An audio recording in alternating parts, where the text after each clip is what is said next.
Hello guys. Today I'm gonna show how to use a microwave. It's very ouchy. What? Don't do it. That's gonna cause a lot of chaos in the future. First of all, who are you? And second, I just want something to eat. I'm hungry. Just trust me. I'm you from the future and that's gonna explode if you do it. And gonna cause a nuclear war.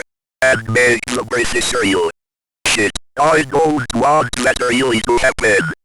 But still, I think that's nothing. And as I said, I'm hungry.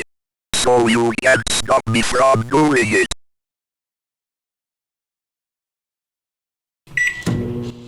No. What have you done, bro? You doomed us all. The explosion made a lot of timeline changes, and it's your fault. Hey, still we are going to die from the explosion, right? It's a good ending for both of us. We are immortal, dumbass, remember? Shit, I kinda forgot about that.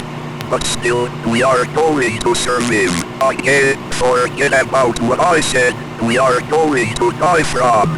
Hey, we are immortal life or... Oh shit.